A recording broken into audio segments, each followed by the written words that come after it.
Hello friends, welcome back to G K academy. दोस्तों, हम लोग डिस्कस कर रहे थे UP triple S C PET exams के प्रैक्टिस सेट का। इसका पहला प्रैक्टिस सेट हो चुका है जो कि यूथ बुक के द्वारा लिया गया है। तो चलिए आज का उसी का नेक्स्ट दूसरा प्रैक्टिस सेट स्टार्ट करते हैं और इसमें हम क्वेश्चन को देखेंगे। ठीक है, इसमें जो क्वेश्चन है आपका डीआई का होगा, पैराग्राफ या जो है पैराग्राफ में डीआई में जो क्वेश्चन पूछे जाएंगे उसको मैं अलग से करवाऊँगा। ठीक है, तो चलिए आज का क्वेश्चन स्टार्ट करते हैं। इसका पहले कि अगर आपने के प्रैक्टिस नहीं देखा है तो चैनल पर जाइए, आप वहाँ पर देख सकते हैं एक साथ। ठीक है, चलिए पहला क्वेश्चन है, निम्नलिखित में से कथन पर विचार करिए। नीचे दिए गए कूट का उपयोग कर सही उत्तर चुनना है। यहाँ पे ऋग्वेद में 1028 सूक्त हैं। ऋग्वेद को अष्टक भी कहा जाता है। इनमें दोनों में कथनों में से बताना है कौन सा कथन सही है। ठीक है, इस प्रकार के क्वेश्चन अभी आयोग बनाता है और बहुत अच्छा क्वेश्चन है। इसका आंसर क्या हो जाएगा, इन दोनों में से क्या सही है। ऋग्वेद की अगर बात करेंगे तो देखिए ऋग्वेद को दो प्रकार से विभाजित किया गया है। दो प्रकार में कौन सा है, तो प्रथम विभाजन जो हुआ है, संपूर्ण ऋग्वेद क्या है, 10 खंड में विभक्त है। 10 खंड में विभक्त है और जिसे क्या कहा जाता है, मंडल कहा जाता है। ठीक है, जिसे क्या कहते हैं, मंडल कहते हैं। ये पहला विभाजन हो गया। इसका एक अन्य विभाजन है जो अष्टक के नाम से जाना जाता है। अष्टक यानी कि 8 उसमें भाग है। ठीक है, और अध्याय 64, अध्याय कितने हैं, 64। वर्ग उसमें 2112 है और मंत्र की संख्या उसमें 10,552 मंत्र के रूप में वर्गीकृत किया गया है। तो इसलिए इसे क्या कहते हैं, अष्टक कहते हैं। जो कि ये लिखा हुआ है अष्टक, तो यहाँ पे अष्टक तो बिल्कुल सही हो जाएगा। और इसमें जो सूक्तों की संख्या, ऋग्वेद में सूक्तों की संख्या जो दिया गया है वो, अगर इसमें एक पार्ट है बाल्य खिल्य। ठीक है, बाल्य खिल, बाल खिल्य, बाल्य खिल्य है, जो इसके भी अगर परिशिष्ट को जोड़ा जाए तो 1028 सूक्त हो जाता है। तो इस प्रकार यहाँ पे क्या है, दोनों कथन ऋग्वेद के बारे में सही बता रहा है। तो आंसर यहाँ पे सी ऑप्शन करेक्ट हो जाएगा। ठीक है, साथ ही साथ मैं जीके स्टैटिक्स का अलग से एक वीडियो शुरू कर रहा हूँ सीरीज, जिसमें उसमें जीके स्टैटिक्स पर ही बात होगी। ठीक है, जैसे कि भारत के पड़ोसी देश, मुद्राएं क्या हैं, वहाँ की राजधानी क्या है, वहाँ के इसमें वर्तमान में प्रधानमंत्री क्या है। तो इस तरीके से जो जीके स्टैटिक्स का आपका सिलेबस में दिया गया है उसका मैं अलग से शुरुआत करने वाला हूँ और एक एक टॉपिक रोज उसको करवाएंगे। ठीक है, तो आपका वो भी कवर होता चला जाएगा, क्योंकि 10 नंबर का वो है और वो आपके लिए जो है बहुत ही इंपॉर्टेंट हो जाता है। ठीक है, चलिए दूसरा क्वेश्चन है, पार्श्वनाथ की शिक्षाएं संग्रहित रूप में जानी जाती हैं। पार्श्वनाथ कौन थे, तो पार्श्वनाथ जो थे ये जैन धर्म से रिलेटेड हैं। किस धर्म से रिलेटेड हैं, जैन धर्म से रिलेटेड हैं, जैन धर्म से संबंधित हैं। जैन धर्म के 23वें तीर्थंकर हैं। जैन धर्म के 23वें तीर्थंकर हैं। ठीक है, इसके बाद 24वें और अंतिम तीर्थंकर जो थे महावीर स्वामी थे। तो पार्श्वनाथ की जो शिक्षाएं हैं वो संग्रहित रूप से किस नाम से जाना जाता है, तो पार्श्वनाथ ने जो 4 व्रतों का, ठीक है, 4 व्रतों का क्या किया था, विधान किया था, और जिसमें सत्य, अहिंसा, अस्तेय और अपरिग्रह था, जिसको चातुर्याम कहा गया था। इसको क्या कहा गया था, चातुर्याम कहा गया था। फिर इसके बाद जब 24वें तीर्थंकर हुए महावीर स्वामी, तो उन्होंने इसमें एक 5वां व्रत जोड़ा जो नाम था ब्रह्मचर्य। तो आपको इसमें यह ध्यान देना है कि 4 तो पार्श्वनाथ के जोड़ा गया, जिसमें आपका सत्य, अहिंसा, अस्तेय और अपरिग्रह आता है, और 5वां जो है ये महावीर स्वामी जो कि 24वें तीर्थंकर हैं उनके द्वारा यह जोड़ा गया है। तो जो पार्श्वनाथ की जो शिक्षाएं हैं उन्हें चातुर्याम के नाम से जाना जाता है। अब पार्श्वनाथ का जन्म कहाँ हुआ, तो पार्श्वनाथ का जन्म हुआ है वाराणसी में। ठीक है, पार्श्वनाथ का जन्म वाराणसी में हुआ था। और इनको ज्ञान की प्राप्ति कहाँ पर हुई थी, तो इनको ज्ञान की प्राप्ति सम्मेद शिखर पर हुई थी। कहाँ पर हुआ था, सम्मेद शिखर, सम्मेद शिखर पर हुआ था। ठीक है, और इनकी मृत्यु भी सम्मेद शिखर पर ही हुई है। इनका जो प्रतीक है, ठीक है, प्रतीक क्या है, सर्प फण है। ठीक है, इनका प्रतीक चिन्ह क्या है, सर्प फण है, जो सांप का फण होता है। ठीक है, सर्प फण है इनका प्रतीक चिन्ह। ठीक है, और जो 24वें हैं महावीर स्वामी, उनका जो है सिंह है। तो आंसर यहाँ पे डी ऑप्शन इसका करेक्ट हो जाएगा। चलिए, निम्नलिखित में से कौन सा ग्रंथ उल्लेख करता है कि अशोक श्रीनगर यानी कि कश्मीर का संस्थापक था। अगला प्रश्न है, तो मौर्य सम्राट जो अशोक है ये कौन है, ये मौर्य सम्राट हैं, सभी को पता है। ठीक है, मौर्य सम्राट अशोक जो थे, इनमें से कौन सा ग्रंथ है जिसमें यह उल्लेख होता है कि ये श्रीनगर यानी कि कश्मीर का संस्थापक था, तो वो ग्रंथ का नाम है राजतरंगिणी। ठीक है, बौद्ध परंपरा के अनुसार देखें तो इन्होंने 84,000 स्तूपों का निर्माण करवाया था। किन्होंने? अशोक ने। ठीक है, ये बौद्ध परंपरा के अनुसार बताया गया। बिहार के बराबर की गुफाओं में जो है आजीविका के लिए जो है गुफाओं का निर्माण, आजीविकों के लिए गुफाओं का निर्माण कराया। और राजतरंगिणी किसके द्वारा लिखित है? तो कल्हड़ के द्वारा लिखा गया है। कल्हड़, ठीक है, कल्हड़ ने राजतरंगिणी लिखा है। और इसी में इन्होंने बताया है कि कश्मीर में श्रीनगर तथा नेपाल में देवी पाटन नामक जो नगर बसाया गया, इन्हीं के द्वारा बसाया गया है। ठीक है, एक दिव्य अवदान है जो कि ये किस प्रकार का ग्रंथ है? तो ये बौद्ध ग्रंथ है। ये बौद्ध ग्रंथ है जिसमें अशोक की माँ का नाम शुभ्रदांगी मिलता है।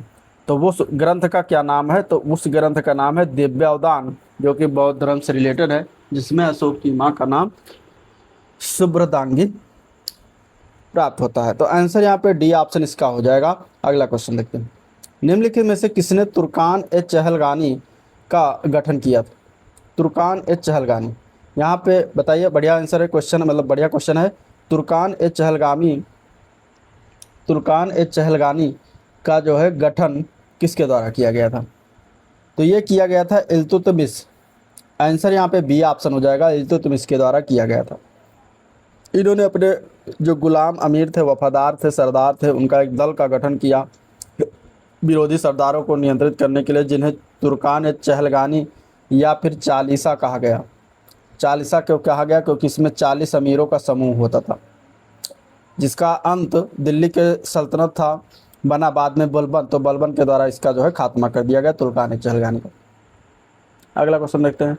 पानीपत का तीसरा युद्ध जो है 1761 ईस्वी में किन पक्षों के बीच हुआ? पानीपत में 3 युद्ध हुए, अब इसमें तीसरा युद्ध है जो कि यह 14 जनवरी 1761 को हुआ था। ठीक है, पानीपत का प्रथम जो युद्ध हुआ था वो कहाँ हुआ था? मतलब किनके बीच हुआ था? तो बाबर और इब्राहिम लोदी के मध्य हुआ था प्रथम युद्ध जो था 1526 में। तो यहाँ पे तीसरा युद्ध जो है 1761 में हुआ, ये किन पक्षों के मध्य हुआ ये बताना है। तो ये युद्ध हुआ था अहमद शाह अब्दाली और मराठों के बीच। तो आंसर यहाँ पे सी ऑप्शन करेक्ट हो जाएगा, जिसमें कौन जीता और कौन हारा? तो अहमद शाह अब्दाली जो है जीत गया था और मराठे जो है हार गए थे। मराठों की क्या हुई थी? हार हुई थी। और इस युद्ध में मराठों की ओर से नाम मात्र का सेनापति पेशवा का पुत्र विश्वासराव और वास्तविक सेनापति सदाशिवराव भाऊ जो है लड़ रहा था। और आंसर यहाँ पे आपका हो जाएगा सी ऑप्शन। अगला क्वेश्चन। भारतीय राष्ट्रीय कांग्रेस के निम्नलिखित अधिवेशनों में से किस अधिवेशन में बाल गंगाधर तिलक ने कहा था स्वराज हमारा जन्मसिद्ध अधिकार है, मैं इसे लेकर रहूँगा? वो कौन सा अधिवेशन था? तो वो था लखनऊ अधिवेशन 1916।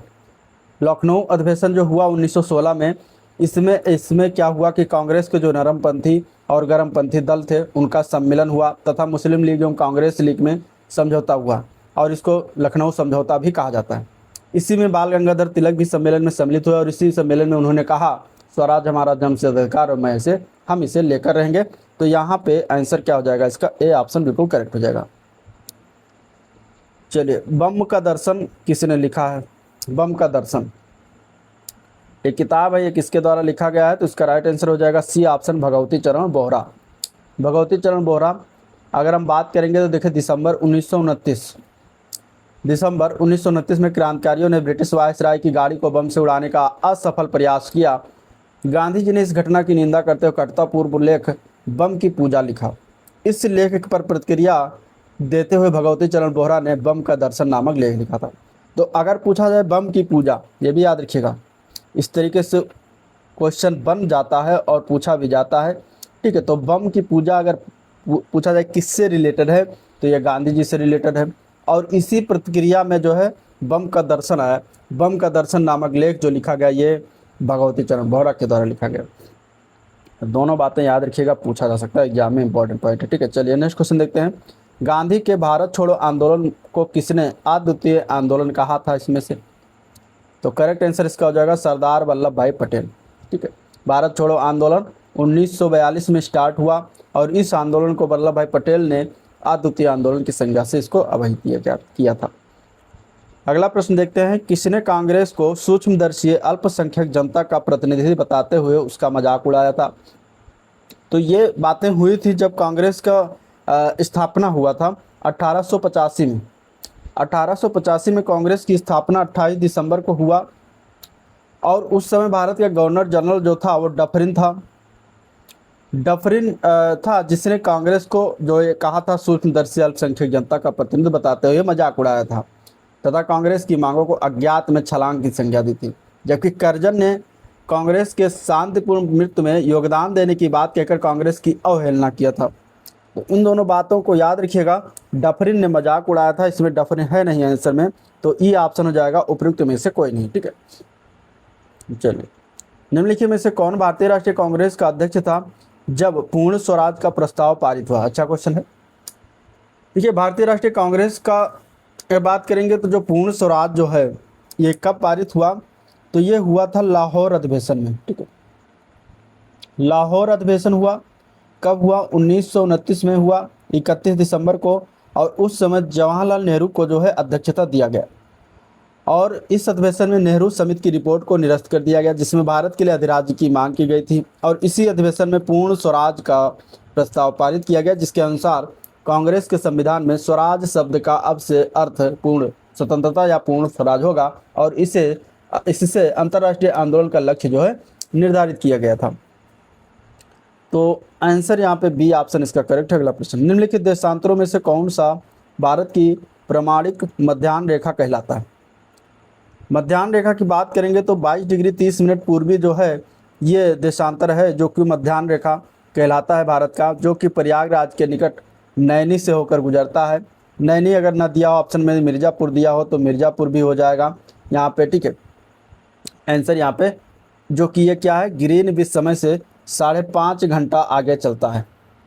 ठीक है, ग्रीनविच मीन टाइम से 5.5 घंटा आगे चलता है, यानी कि ग्रीनविच पर अगर दोपहर के 12 बजे हों तो उस समय भारत में शाम के 5:30 बजते हैं। यह रेखा देश के 5 राज्यों से होकर गुजरती है जिसमें उत्तर प्रदेश, मध्य प्रदेश, छत्तीसगढ़, उड़ीसा, आंध्र प्रदेश आता है। विश्व का सबसे ठंडा स्थान कौन सा है? अगला प्रश्न है। इनमें से अगर देखेंगे तो बरखोयांश को हो जाएगा, आंसर डी ऑप्शन हो जाएगा। टैगा तुल्य की जलवायु के अंतर्गत बरखोयांश के विश्व का सबसे ठंडा स्थान है जो कि कहाँ पर स्थित है, तो रूस के साइबेरिया में ये स्थित है स्थान।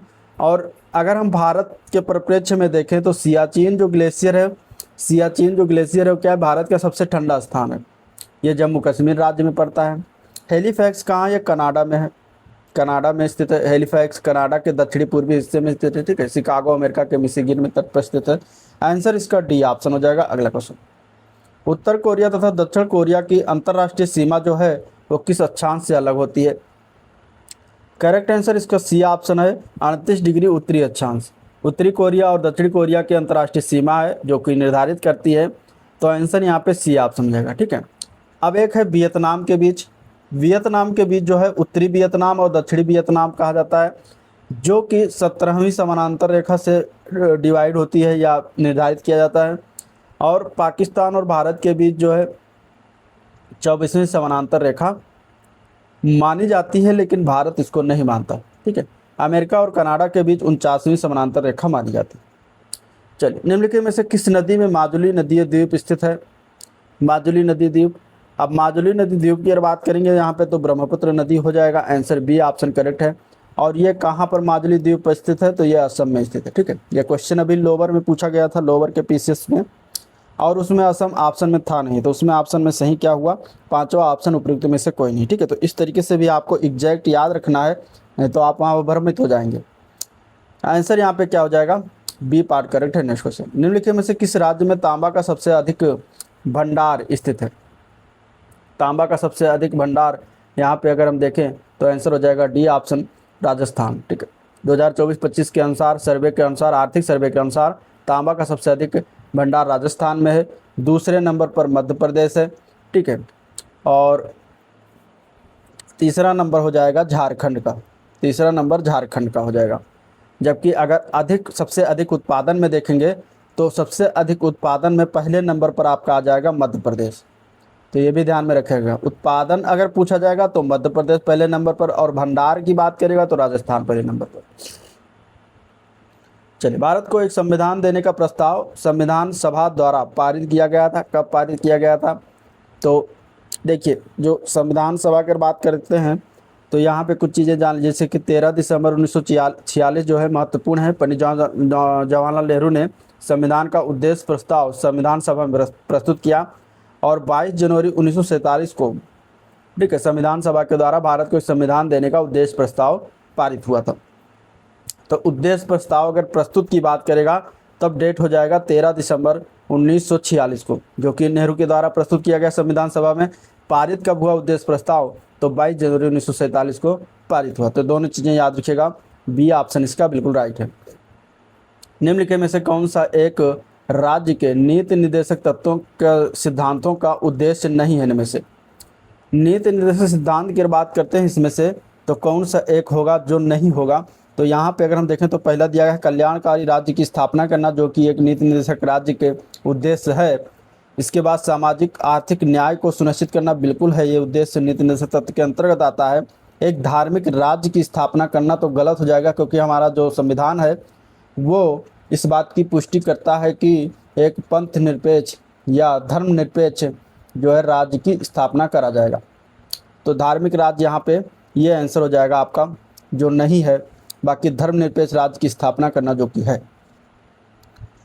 अब अगर हम बात करते हैं नीति निर्देशक सिद्धांत, तो यहाँ पे अगर हम बात करें तो संविधान के किस भाग में यह वर्णन है इस बात में? तो भाग 4 में अनुच्छेद 36 से लेकर अनुच्छेद 51 तक जो है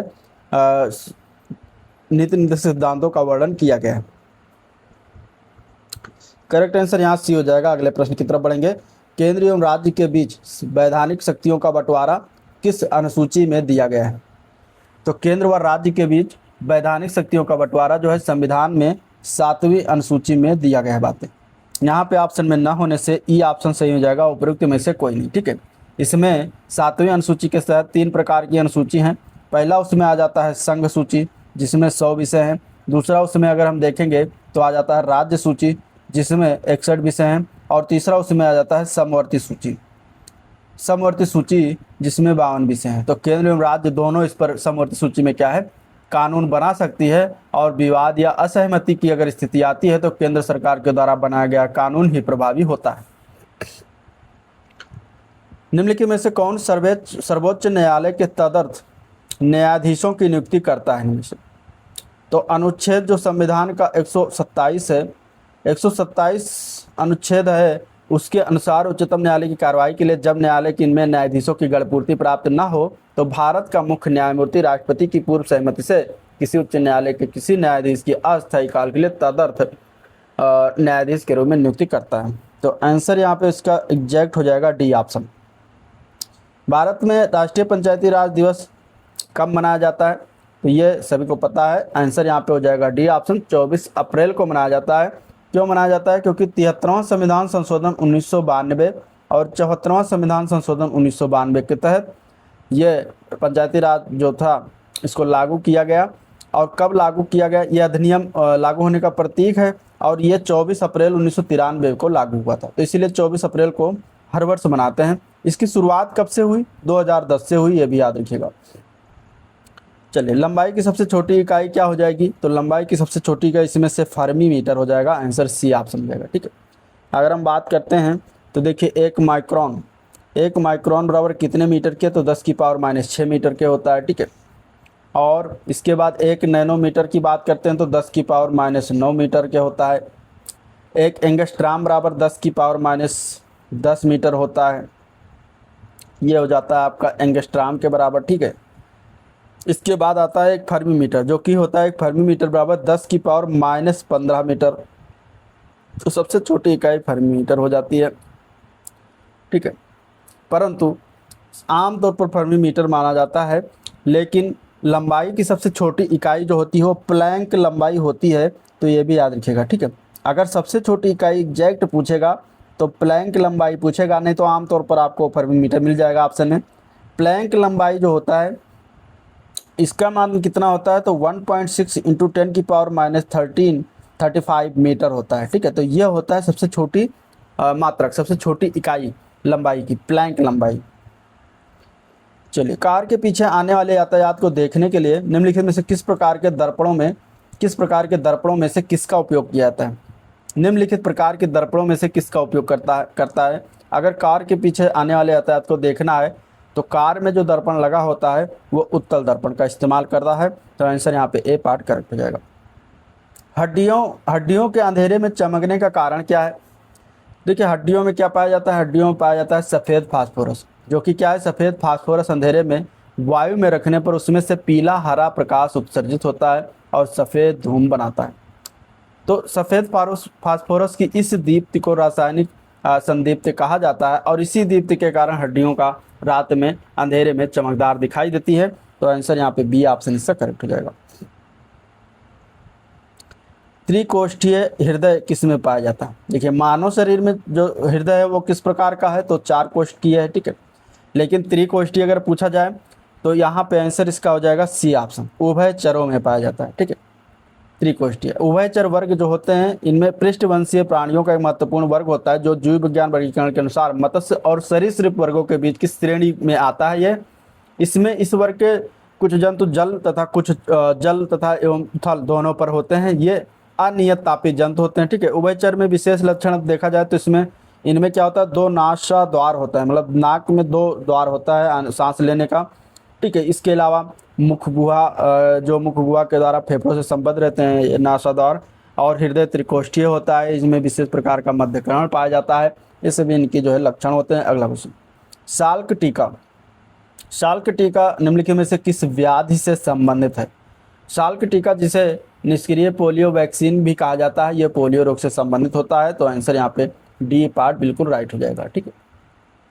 पोलियो की खोज किसने किया था? मतलब इसके टीका और इसके खोजकर्ता की बात करते हैं तो पोलियो की खोज की बात करते हैं तो उनका नाम था जॉन ई सॉल्क, और इन्हीं के नाम पे सॉल्क टीका रखा गया, ठीक है। जॉन ई सॉल्क के नाम पे इन्होंने खोजा था इसका टीका को। चेचक की खोज की अगर बात करते हैं तो वो थे एडवर्ड जेनर, जिन्होंने चेचक के टीके की खोज की, ठीक है। इंसुलिन किस में इस्तेमाल होता है? तो इंसुलिन जो होता है वो शुगर में इस्तेमाल होता है, शुगर की बीमारी होती है, ठीक है, उसके लिए इंसुलिन का इस्तेमाल। तो इंसुलिन की खोज किसके द्वारा किया गया? तो बेंटिंग एक महोदय थे, बेंटिंग, उनके द्वारा किया गया, ठीक है। टीबी की अगर बात करते हैं तो टीबी की खोज की बात करते हैं, टीके की तो ग्यूरिन और कालमेट थे जिन्होंने टीके की खोज की थी।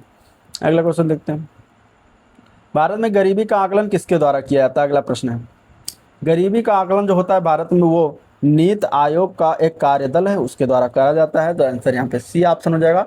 अब भारत में गरीबी आकलन जो है वो नीति आयोग के द्वारा सांख्यिकी और कार्यक्रम कार्यान्वयन मंत्रालय के राष्ट्रीय नमूना सर्वेक्षण जो है कार्यालय यानी NSSO जिसको कहा जाता है, तो इसके द्वारा किए गए उपभोक्ता वे सर्वेक्षण के आधार पर देश में गरीबी के स्तर पर अनुमान लगाता है।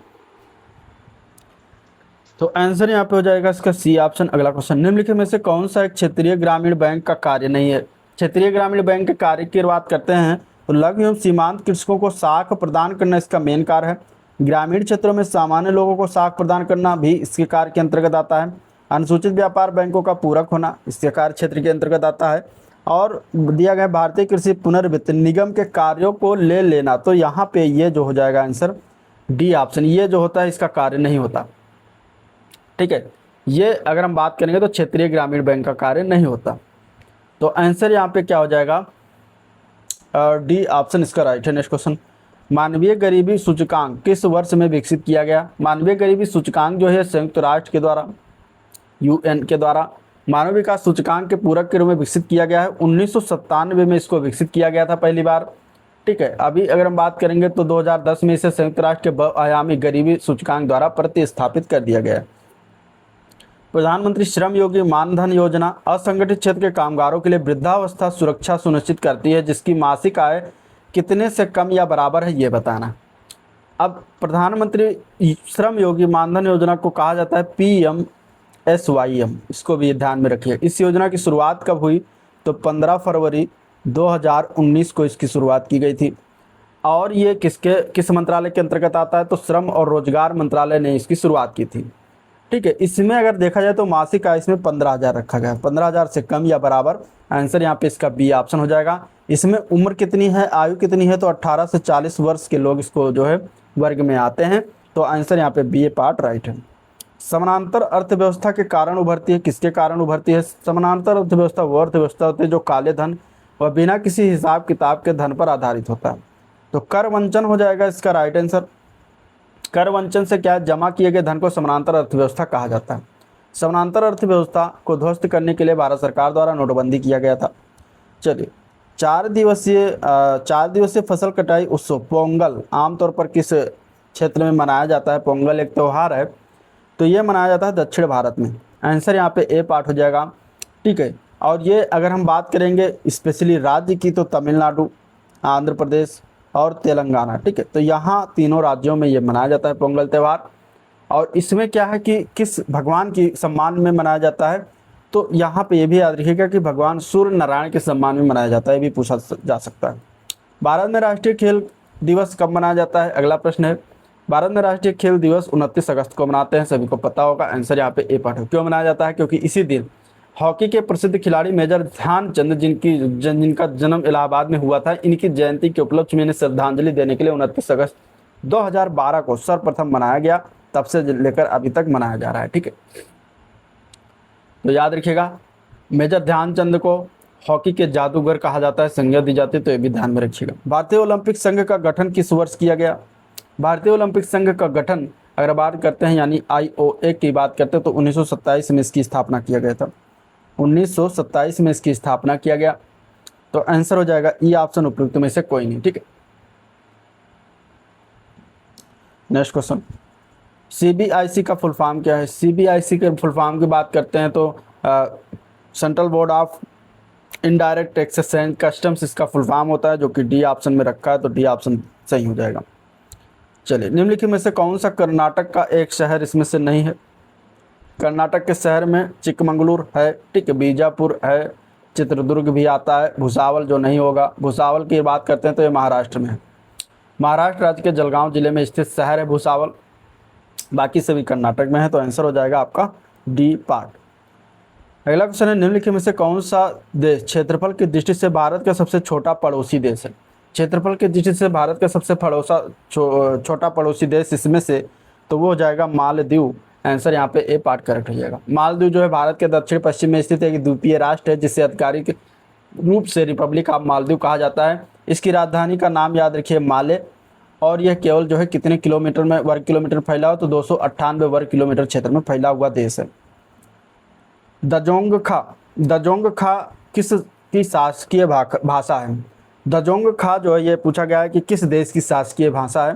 तो भूटान की जो है क्या है, शासकीय भाषा है। आंसर यहाँ पे सी हो जाएगा। भूटान क्या है? तो दक्षिण एशिया का छोटा और महत्वपूर्ण देश है। ये तिब्बत और भारत के बीच एक भूमि आबद्ध देश है, यानी कि इसकी सीमा जो है कहीं से भी समुद्र से नहीं लगती। इस देश का स्थानीय नाम अगर बात कर जाएगा तो इसका स्थानीय नाम याद रखिएगा डुगयुल। डुगयुल इसका स्थानीय नाम है भूटान का, ठीक है। इसकी राजधानी भूटान की तो थिम्पू, सभी को पता होगा, थिम्पू इसकी राजधानी है। मुद्रा का नाम नगुल्ट्रम है, ये भी याद रखिएगा, ठीक है, नगुल्ट्रम। इसकी मुद्रा का नाम नगुल्ट्रम है। यहाँ की शासकीय भाषा दजोंगखा है, जो कि दिया गया क्वेश्चन पूछा गया, तो आंसर सी हो जाएगा। नेक्स्ट क्वेश्चन, किसी राज्य की मंत्रिपरिषद में मुख्यमंत्री सहित मंत्रियों की कुल संख्या कितनी होनी चाहिए? तो मुख्यमंत्री सहित मंत्रियों की संख्या की बात करते हैं तो उस राज्य की विधानसभा की कुल सदस्यों संख्या से 15% से अधिक नहीं हो सकती। तो यहाँ पे सी ऑप्शन इसका राइट हो जाएगा, ठीक है, सी ऑप्शन इसका राइट हो जाएगा। अगला क्वेश्चन, भूक्षरण किसके द्वारा रोका जा सकता है? भूक्षरण या फिर इसको मृदा अपरदन कहते हैं, ठीक है, मृदा अपरदन या भूक्षरण। इसका अर्थ है मृदा कणों का किसी भी बाह्य कारण जैसे कि तेज हवा होना या वर्षा के द्वारा मिट्टी का ट्रांसफर हो जाना, मृदा का क्षरण हो जाता है या मृदा का अपरदन कहलाता है, ठीक है। तो मृदा अपरदन को रोकने के लिए निम्न उपाय क्या है? उसमें वनारोपण किया जाए, यानी कि वन को लगाया जाए, पेड़ पौधों को लगाया जाए, उसकी समोच्च प्रकार से जुताई की जाए, पट्टीदार खेती किया जाए उसमें, ठीक है। तो क्या हो जाएगा, कुछ हद तक उसको रोका जा सकता है। आर्थिक सर्वेक्षण किसके द्वारा प्रकाशित होता है? तो आर्थिक सर्वेक्षण जो है ये प्रकाशित किया जाता है वित्त मंत्रालय के द्वारा। तो सी ऑप्शन करेक्ट हो जाएगा, ठीक है, सी ऑप्शन करेक्ट हो जाएगा आंसर यहाँ पे। बाकी आगे आपकी जो क्वेश्चन है जो मैथ और रीजनिंग से पूछे जा रहे हैं, जैसे कि निम्न में से कौन सी सबसे छोटी भिन्न संख्या इसमें से हो जाएगी, तो आप इसको डिवाइड कर लीजिए। 1/10 हो जाएगा, 0.1 कहते हैं, 1/100 को कहते हैं 0.01, ठीक है। 9/1000 को 0.009, ठीक है। 500 5/100 यानी कि 0.05। अब इनमें से कौन सा सबसे बड़ा है? तो 0.1 इसमें से सबसे बड़ा हो जाएगा, 0.1 सबसे छोटा हो जाएगा। सॉरी माफ कीजिएगा, यहाँ पे 0.1 सबसे बड़ा है, फिर 0.05 बड़ा है, फिर इससे छोटा जो है 0.01 है, फिर सबसे छोटा 0.009 है। तो आंसर हो जाएगा, आपको सबसे छोटी भिन्न संख्या पूछी गई है तो 9/1000 हो जाएगा, जो कि यहाँ पे डी हो जाएगा। ठीक है, ये सबसे छोटी है, सबसे बड़ी हो जाएगी वो है 1/10, ये सबसे बड़ी हो जाएगी। चलिए अगला क्वेश्चन, अगले क्वेश्चन में सॉल्व करना है इजी क्वेश्चन, इसको आप डिवाइड कर दीजिएगा, डिवाइड करके जो आएगा वो आप आंसर इसमें लगा सकते हैं। यहाँ पे आंसर इसका जो है बी ऑप्शन करेक्ट है। दशमलव का खेल है, बाकी इसमें कुछ नहीं है। अगले क्वेश्चन की तरफ बढ़ते हैं। अगला प्रश्न भी क्वेश्चन है जो मैथ से है कि किसी कक्षा में 18 लड़कों का एक टेस्ट में प्राप्त अंकों का औसत 16 है, जबकि कक्षा में कुल 30 विद्यार्थियों का औसत 18.1 है। लड़कियों के प्राप्त का औसत कितना होगा ये बताना। अब 18 लड़कों के टेस्ट में प्राप्त अंकों का औसत जो है 16 दिया गया है। अब यहाँ पे अगर हम कुल निकालें तो 16 × 18 कर देंगे तो कुल हमें प्राप्त हो जाएगा 288। अब कुल 30 विद्यार्थियों का औसत यहाँ पे जो दिया गया है वो 18.1 दिया गया है। तो यहाँ पे अगर हम कुल अंक निकालते हैं तो 18.1 × 30 कर देंगे और इसको गुणा करेंगे तो 543 आ जाएगा।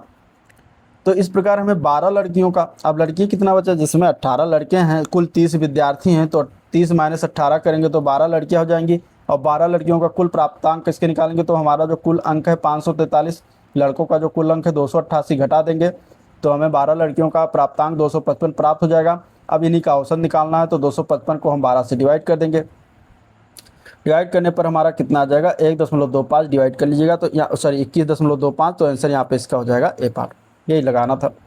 चलिए अगला क्वेश्चन है, किरण को 300 किलोमीटर की दूरी 5 घंटे में तय करनी है। वह कुछ समय के लिए 75 किलोमीटर/आवर की चाल से यात्रा करता है और शेष समय 55 किलोमीटर/आवर की चाल से यात्रा करता है। अधिक गति से किरण ने कितने समय यात्रा की। अब मान लेते हैं यहाँ पे 75 किलोमीटर/आवर की चाल से यात्रा करने में टी समय लगता है। ठीक है, तो अब यहाँ पे हम बनाएंगे इसको समीकरण, इक्वेशन बनाएंगे तो 75 × टी हो जाएगा, प्लस यहाँ पे क्या हो जाएगा 55 किलोमीटर/आवर की स्पीड से, तो यहाँ पे 5 घंटे में से टी घटा देंगे तो ये इसका हो जाएगा 5 - टी, ये समय हो गया। अब ये इसके किसके बराबर हो जाएगा, अगर दोनों को जोड़ते हैं तो दूरी निकाला गया है, तो दूरी हमारा दिया गया है 300 किलोमीटर के। अब इसको आप सॉल्व करिएगा तो यहाँ पे आपको क्या है, टी का मान पता चल जाएगा। टी बराबर यहाँ पे माना जाएगा 5/4 सॉल्व करने के बाद, यानी कि 1 घंटा 15 मिनट इसका हो जाएगा आंसर। यहाँ पे दिया गया है 1 घंटा 15 मिनट, कहीं पर नहीं दिया गया है तो ये ऑप्शन जाएगा उपरोक्त में से कोई नहीं। ठीक है, 5/4 को क्लिक करिएगा तो मतलब तो आंसर हो जाएगा ये ऑप्शन। चलिए अगला क्वेश्चन है, विमल किसी परीक्षा में 46% अंक प्राप्त करता है, फिर परीक्षा में 10 अंक से वो फेल हो जाता है। यदि वो 52% अंक प्राप्त करता है तो उसे न्यूनतम योग्यता अंकों से 8 अंक अधिक प्राप्त होते। परीक्षा में उत्तीर्ण होने के लिए आवश्यक न्यूनतम अंक कितने थे।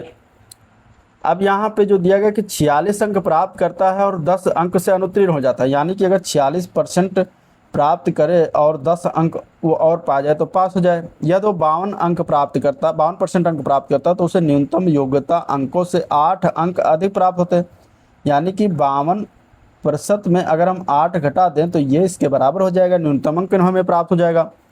अब इन दोनों को कर लेंगे सॉल्व। अब यहाँ पे हम क्या करते हैं, अगर हम इसको घटाते हैं 52% को इधर लाते हैं या 52% को उधर ले जाते हैं, 8 को इधर लाते हैं, 10 8 18 हो जाएगा इधर, और 46 हो जाएगा तो माइनस होगा 52 में, यानी कि 6% आ जाएगा। ठीक है, 4 2 6% हो जाएगा, तो 6% बराबर कितना हो जाएगा 18 के, तो उसका न्यूनतम अंक कितना है तो हम 1% निकाल लेंगे, कितना हो जाएगा 18/6 यानी कि 3 हो जाएगा। तो हमें यहाँ पे न्यूनतम अंक जो है कितना 46% + 10 है।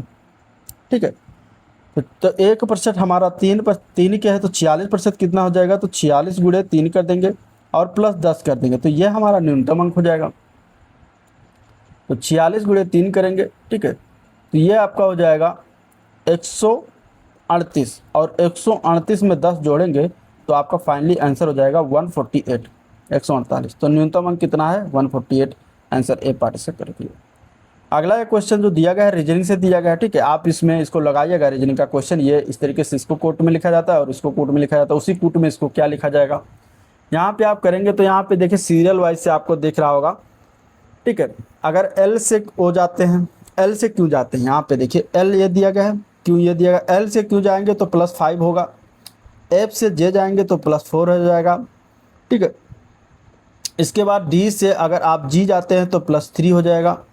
अब सी से ई आते हैं तो +2 और एन से ओ आते हैं तो +1, यानी कि सीरियल वाइज से लास्ट से +1 करेंगे और इसके बाद चले जाएंगे इसी के तरीके से करते। तो आप ऐसे इस वाले में भी लास्ट से +1 +2 +3 +4 +5 करेंगे और आपका आंसर मिल जाएगा, जो कि ए पार्ट में दिया गया है।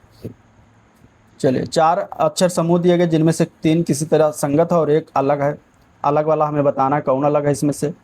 तो अगर हम देखें डी से बी जाते हैं तो -2 होता है और बी से आई आते हैं तो +7 होता है।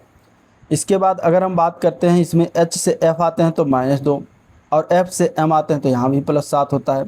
फिर एस से क्यू आते हैं तो -2 और क्यू से एक्स जाते हैं तो +7 हो जाता है और जे से जी आते हैं तो -3 हो जाता है और जी से ओ जाते हैं तो +8 हो जाता है। तो बाकी सभी सेम है, डी अलग है तो डी हो जाएगा आपका आंसर। यदि 2011 में स्वतंत्रता भारत का स्वतंत्रता दिवस सोमवार को था तो 2014 में क्रिसमस किस दिन होगा? स्वतंत्रता दिवस हर वर्ष कब मनाते हैं? 15 अगस्त को मनाया जाता है। ठीक है, 15 अगस्त 2011 को कौन सा दिन था? सोमवार था, बताया गया है ऑप्शन में। और हमें निकालना है 15 अगस्त 2011, 15 अगस्त 2012 लीप वर्ष हो जाएगा। 15 अगस्त 2013 के बाद अब देखिए लीप वर्ष जब होता है, अगर हम 15 अगस्त की ही डेट निकालें, हमें 2011 से 2014 चलना है। तो 2011 के बाद अगर हम 2012 की बात करते तो लीप वर्ष पता होगा, 4 से डिवाइड करेंगे, अगर डिवाइड हो जा रहा है तो लीप वर्ष। यानी अगर लीप वर्ष हो जाता है और साल बदलना है, साल में हम क्या करेंगे, 2 दिन दिवस में जोड़ देंगे। तो सोमवार में +2 करेंगे तो हमारा उस 15 अगस्त 2012 को बुधवार पड़ेगा। इसके बाद 2013 में अगर हम आते हैं तो 2013 लीप वर्ष तो है नहीं, तो सिर्फ एक दिन बढ़ेगा, एक दिन बढ़ेगा यानी कि गुरुवार हो जाएगा 15 अगस्त को 2013 में। फिर 2014 में 15 अगस्त को कि कौन सा दिन पड़ जाएगा, तो ये भी लीप वर्ष है नहीं, तो इसमें भी एक दिन जुड़ेगा यानी कि गुरुवार के बाद शुक्रवार हो जाएगा 15 अगस्त 2014 को। 15 अगस्त 2014 को हमारा शुक्रवार हो जाएगा। लेकिन हमें क्रिसमस के दिन निकालना है। क्रिसमस के दिन की बात करेंगे 25 दिसंबर को मनाया जाता है। अब 15 अगस्त 2014 को हमें शुक्रवार पता हो गया, तो 15 अगस्त से लेकर 25 दिसंबर तक हम निकालेंगे दिन, तो कुल दिन कितना हो जाएगा? तो 15 अगस्त से, अगस्त महीने में देखें तो 15 अगस्त तक पता, 15 अगस्त के बाद जो है 16 दिन बता, क्योंकि 31 दिन होता है अगस्त। इसके बाद फिर 30 दिन, फिर हो जाएगा अगस्त सितंबर अक्टूबर 31 दिन, फिर नवंबर 30 दिन और दिसंबर में हमें 25 दिन चलना है। सभी को जोड़ते हैं तो 132 दिन आता है। 7 से डिवाइड करेंगे तो हमारा शेष आ जाएगा 6। अब ये जो 6 आया तो शुक्रवार में +6 कर देंगे तो हमारा दिन पता हो जाएगा, तो बृहस्पतिवार हो जाएगा। बृहस्पतिवार, शुक्रवार +6 या शुक्रवार -1 करेंगे तो बृहस्पतिवार इसका राइट आंसर हो जाएगा। और यहाँ पे आपका आंसर हो जाएगा ई ऑप्शन, उपयुक्त में से कोई नहीं, क्योंकि बृहस्पतिवार है ये नहीं ऑप्शन में। ठीक है, आंसर इसका इस तरीके से लगा देंगे। चलिए अगला क्वेश्चन, अगला प्रश्न है, एक महिला की ओर इशारा करते हुए रमन ने कहा। ठीक है, एक महिला है, यह महिला हो गई। अब रमन ने क्या कहा? इस महिला की ओर इशारा करते हुए रमन ने कहा कि उसके इकलौते भाई, इसका भाई हो गया, ये भाई हो गया, भाई का पुत्र हो गया। ठीक है, मेरी पत्नी का भाई है, किसकी? रमन की पत्नी। रमन, मान लीजिए ये हो गया रमन की पत्नी, रमन की ये पत्नी हो गई, रमन की पत्नी का ये जो है क्या है? भाई है, यही कह रहा है। ठीक है, तो बताना है कि उस महिला का रमन से क्या संबंध है। अब यहाँ पे आप देख सकते हैं कि रमन का महिला से संबंध बताना है, तो यहाँ पे क्या हो जाएगा? रमन क्या है? रमन की ये महिला क्या है? रमन की पत्नी के पिता की क्या है? बहन हो जाएगी। ठीक है, ये पुत्र है और ये भाई बहन हो गए, तो ये पिता हो जाएंगे। ठीक है, जो इसका भाई है, तो रमन की पत्नी के पिता की बहन हो जाएगी वो महिला। तो आंसर यहाँ पे क्या है? ए पार्ट इसका करेक्ट, पत्नी के पिता की बहन। 3 कथन यहाँ पे दिया गया है, तीनों कथनों में से हमें बताना है ये कथन और निष्कर्ष। कथन है सभी चीते बंदर हैं। अब ये मान लीजिए चीता हो गया और ये सभी चीता क्या है? बंदर हो गया। फिर दिया गया कि सभी बंदर भालू हैं, तो ये भालू हो गया, सभी बंदर भालू हो गया। फिर है सभी भालू जंगल है, ये जंगल हो गया। इसी प्रकार इसको बनाया जाए। निष्कर्ष अब यहाँ से निकालना है कि कुछ जंगल चीते हैं, तो सभी जंगल में कुछ जंगल जो है क्या? चीता हो जाएगा बिल्कुल, क्योंकि यहाँ पे अगर आप देखें तो जो चीता है वो इतना है और जंगल पूरा इतना है। ठीक है, तो हो जाएगा, ये सही ऑप्शन है। दूसरा दिया गया है कि सभी बंदर चीते हैं। अब सभी बंदर, अब यहाँ पे आप देखिए सभी बंदर चीते जो दिया गया है, बंदर वाला ये है। ठीक है, तो सभी बंदर इतना है लेकिन चीता इतना ही है, तो ये तो गलत हो जाएगा। सभी बंदर तो नहीं हो सकता, कुछ बंदर चीते हैं, तो दूसरा वाला निष्कर्ष गलत हो जाएगा। तीसरा है कोई बंदर चीता नहीं है, तो कोई बंदर चीता नहीं है तो ये तो बिल्कुल गलत है क्योंकि कुछ बंदर चीते हैं, तो तीसरा भी गलत हो जाएगा। तो यहाँ पे केवल निष्कर्ष एक निकलता है। आंसर यहाँ पे क्या है, डी ऑप्शन इसका राइट है। डी ऑप्शन क्या है इसका राइट है, ठीक है, डी ऑप्शन इसका राइट है। बाकी इंग्लिश के क्वेश्चन हैं, आप इसको देख सकते हैं। यहाँ पे अब हम देखेंगे जो है आपके हिंदी के क्वेश्चन। दिया गया निम्नलिखित में से कौन सा कथन गलत है? दो वर्णों के मेल से होने वाले विकार को संधि कहा जाता है क्या? बिल्कुल कहा जाता है, सही है। दो स्वरों के मेल से उत्पन्न विकार को स्वर संधि कहा जाता है, बिल्कुल कहा जाता है। व्यंजन से स्वर अथवा व्यंजन के मेल से उत्पन्न विकार को व्यंजन संधि कहते हैं, बिल्कुल कहते हैं। विसर्ग के साथ विसर्ग के मेल से उत्पन्न विकार को विसर्ग संधि का, ये ऑप्शन गलत हो जाएगा क्योंकि ये विसर्ग संधि का परिभाषा नहीं है। विसर्ग के साथ विसर्ग जो दिया गया गलत है, क्योंकि विसर्ग के बाद स्वर अथवा व्यंजन आने पर विसर्ग में जो विकार हो उसे विसर्ग संधि कहते हैं, तो डी हो जाएगा आपका आंसर। बाकी अगला क्वेश्चन देखते हैं। निम्न में से किस विकल्प में विलोम युग्म सही नहीं, गलत दिया गया? जैसे आस्तिक का नास्तिक विलोम होता है, बिल्कुल होता है। झुकाव का तनाव होता है। जटिल का गरल दिया गया है जो कि गलत दिया है। जटिल का होता है सरल, जो कि हो जाएगा आपका ऑप्शन सही सी। और मिलन का वियोग होता है। निम्नलिखित में से कौन सा शब्द स्त्रीलिंग है? इनमें से स्त्रीलिंग अगर बात करते हैं, देश, नगर, द्वीप, क्षेत्र, उपयुक्त में से कोई नहीं। अब देखिए जो स्त्रीलिंग शब्द की बात करते हैं, देखिए यहाँ पे जो देश, नगर, द्वीप, क्षेत्र दिया गया, ये क्या है? भौगोलिक जल और स्थल हैं, जो कि अगर हम देखें तो इनके नाम क्या होते हैं? प्रायः पुल्लिंग होता है। जैसे कि देश, नगर, रेगिस्तान, द्वीप, पर्वत, समुद्र, सरोवर, पाताल, वायुमंडल, नभमंडल, प्रांत और देश, ये सभी क्या हैं? आपके सभी ये पुल्लिंग में आते हैं। और स्त्रीलिंग यहाँ पे बताना है तो कोई भी ऑप्शन ना सही होने से ई ऑप्शन हो जाएगा, उपयुक्त में से कोई नहीं। लेकिन इसमें कुछ अपवाद हैं, जैसे कि पृथ्वी अगर आ जाए तो ये स्त्रीलिंग हो जाएगा। झील अगर आ जाए तो ये स्त्रीलिंग, मतलब झील नाम आ जाए तो स्त्रीलिंग। घाटी ये स्त्रीलिंग होता है, तो ये कुछ अपवाद भी हैं। बाकी देश, नगर, क्षेत्र, द्वीप ये सभी पुल्लिंग है। जो अपने स्थान या स्थिति से अलग ना किया जा सके उसको एक शब्द में क्या कहते हैं? तो उसको कहते हैं अच्युत। आंसर यहाँ पे ए पार्ट इसका करेक्ट हो जाएगा, अच्युत। अगला क्वेश्चन, आदिकाल को वीरगाथा काल किसने कहा है? आदिकाल को वीरगाथा काल की बात करते हैं यहाँ पे, तो ऑप्शन में के अनुसार अगर देखें तो ऑप्शन यहाँ पे ई ऑप्शन से है, क्योंकि अगर हम देखें तो आदिकाल को जॉर्ज ग्रियर्सन ने चारण काल कहा है। कौन सा काल? चारण काल। और आचार्य रामचंद्र शुक्ल के द्वारा वीरगाथा काल कहा गया था, ठीक है। रामचंद्र शुक्ल जो थे इन्होंने आदिकाल को वीरगाथा काल कहा है। इसके अलावा राम कुमार वर्मा ने इसे संधि अथवा चारण काल, मिश्र बंधु ने प्रारंभिक काल, राहुल संकृत्यायन ने सिंध सामंत काल कहा है। आंसर यहाँ पे ई ऑप्शन आपका सही है। अगला क्वेश्चन, अभी आपके क्वेश्चन जो हैं वो आपके पैराग्राफ दिए हुए हैं, जो आप देखिएगा इसको कर लीजिएगा, ठीक है।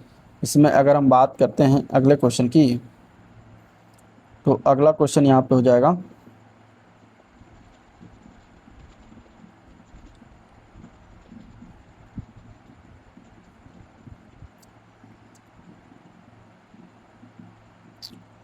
ठीक है।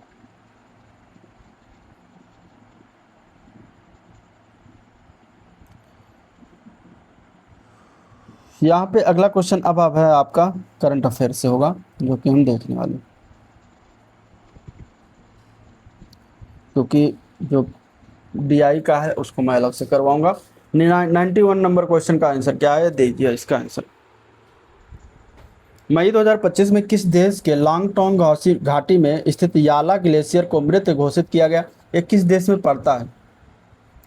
ये पड़ता है नेपाल में। आंसर सी हो जाएगा, ठीक है। 2025 के करंट अफेयर इसमें है। बाकी ये क्वेश्चन जो बना हुआ है सारे आपके 2026 से पेट से ही रिलेटेड है। विश्व ग्लेशियर दिवस कब मनाया जाता है? तो 21 मार्च को मनाया जाता है, ये भी ध्यान रखिए। संयुक्त राष्ट्र ने वर्ष 2025 से प्रतिवर्ष किस दिन को विश्व ग्लेशियर दिवस के रूप में मनाने का निर्णय किया? तो देखिए यहाँ पे आंसर क्या हो जाएगा, अभी ऊपर बताया 21 मार्च। आंसर ए पार्ट इसका करेक्ट है, 21 मार्च को मनाया जाता है। अगले क्वेश्चन की तरफ बढ़ते हैं। 92 के बाद 93 नंबर क्वेश्चन है। मई 2025 में नरेंद्र मोदी ने अमृत भारत स्टेशन योजना के तहत कितने रेलवे स्टेशनों का उद्घाटन किया? तो यहाँ पे इसका आंसर हो जाएगा सी ऑप्शन, 103 रेलवे स्टेशनों का उद्घाटन किया था। तो सी पार्ट इसका बिल्कुल करेक्ट है। निम्नलिखित कथनों पर विचार करिए। पहले विश्व हृदय दृश्य श्रव्य और मनोरंजन शिखर सम्मेलन बेब्स 2025 का उद्घाटन जियो वर्ल्ड सेंटर मुंबई में किया गया। इस शिखर सम्मेलन का उद्घाटन राष्ट्रपति द्रौपदी मुर्मू ने किया। अब इनमें से सही कथन चुनना है, इन दोनों में से क्या सही है। तो केवल पहला सही है, दूसरा गलत है। आंसर हो जाएगा ए ऑप्शन, क्योंकि ये किया गया है मुंबई में। जो किया गया ये प्रधानमंत्री नरेंद्र मोदी के द्वारा इसका उद्घाटन किया गया, इसलिए जो है गलत हो जाएगा। मई 2025 में प्रधानमंत्री नरेंद्र मोदी ने विंझिनम अंतर्राष्ट्रीय डीप वाटर बहुउद्देशीय बंदरगाह को राष्ट्र को समर्पित किया। यह बंदरगाह भारत के किस राज्य में स्थित है। तो ये पड़ता है 95 का हो जाएगा आंसर, बी ऑप्शन, ये केरल राज्य में पड़ता है। मई 2025 में भारत सरकार ने अंगोला की सेनाओं के आधुनिकीकरण के लिए कितने मिलियन डॉलर की डिफेंस क्रेडिट लाइन को स्वीकृति दी है। 96 का आंसर हो जाएगा 200 मिलियन डॉलर। ठीक है, 200 मिलियन डॉलर की जो है स्वीकृति दिया गया है। ISA का अगर बात करें तो ISA यानी कि अंतर्राष्ट्रीय सौर गठबंधन का 123वां सदस्य देश अंगोला बन गया है। अगला प्रश्न है, मई 2025 में 7वें खेलो इंडिया यूथ गेम्स का आयोजन किस राज्य में किया गया। तो बिहार में किया गया है। आंसर ए पार्ट इसका करेक्ट हो जाएगा, बिहार में। ठीक है, यहाँ पे बिहार हो जाएगा। और पहला स्थान उसमें किसने प्राप्त किया, तो महाराष्ट्र ने प्राप्त किया। दूसरा स्थान हरियाणा। हाल ही में साक्षरता अभियान में अग्रणी भूमिका निभाने वाली तथा 2022 में सामाजिक कार्य के क्षेत्र में पद्मश्री पाने वाली वी राबिया का निधन हो गया। इनका संबंध किस राज्य था। तो केरल राज्य से संबंधित है। आंसर सी ऑप्शन इसका करेक्ट है। हाल ही में चर्चा में रहे वक्फ संशोधन विधेयक 2025 को राष्ट्रपति की मंजूरी कब दिया गया। तो 5 अप्रैल 2025 को यह मंजूरी प्रदान किया गया है। ठीक है, विश्व स्वास्थ्य दिवस कब मनाया जाता है। तो ये मनाया जाता है 7 अप्रैल को। आंसर हो जाएगा सी ऑप्शन। तो ये था ओवरऑल वीडियो जिसको हम लोगों ने देखा, डिस्कस किया। वीडियो पसंद आया तो लाइक करिए, चैनल को सब्सक्राइब नहीं किया तो सब्सक्राइब कीजिएगा, साथ ही साथ दोस्तों में शेयर भी कीजिएगा। ठीक है, और आज का वीडियो में प्रिंट करते हैं। मिलते हैं नेक्स्ट प्रैक्टिस में, तब तक के लिए थैंक यू।